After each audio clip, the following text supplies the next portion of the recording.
Hello, this is Pixel Freak, and today I'm taking a look at Mini Dash. This game just came out on Google Play yesterday. It's going for $1, and it's been on iOS now for about 4 or 5 months. What's kind of interesting about this game is that if you look at it on iOS, it doesn't actually have a lot of downloads and ratings, which is surprising to me because I think this game is amazingly fun.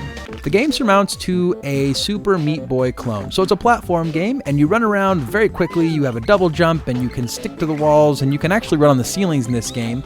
And basically there's death everywhere around you. You're gonna die by spikes, by falling, you're gonna be burnt, you're going to be shot, you're going to have missiles thrown at you, you are going to be annihilated, and it's going to be hilariously fun.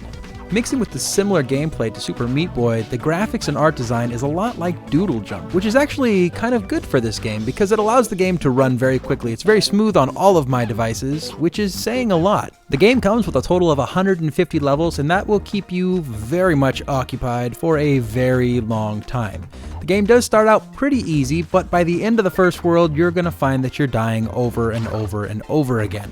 The object of the game is not just to get to the end, much like Super Meat Boy, where you had to collect a bandage. In this game, you actually have to collect a mushroom.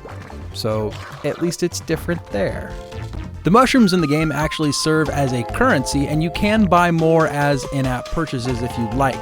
Now, for each character that you have, which you can buy more characters with those mushrooms, you can collect 1 mushroom per level, and they're hidden throughout the stage.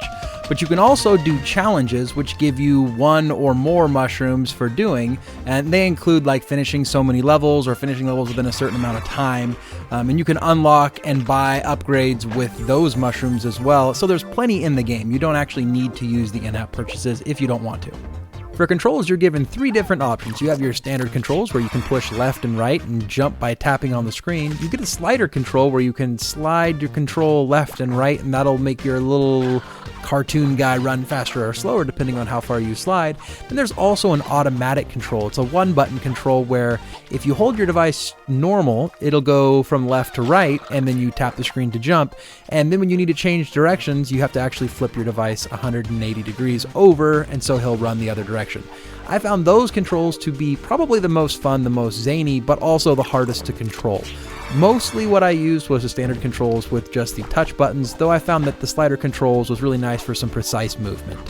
Beyond that, there really isn't too much to say about Mini Dash. It's a very simple game, lends itself extremely well to mobile devices, and I highly recommend it. It's cheap, there's a ton of the game, it performs really well, it's hilarious, it's addictive. This one's one of the ones that you should definitely have in your device if you like platform games, especially if you don't mind being frustrated by a few deaths. Make sure to like this video, subscribe to the channel, and until next time, this has been Pixel Freak.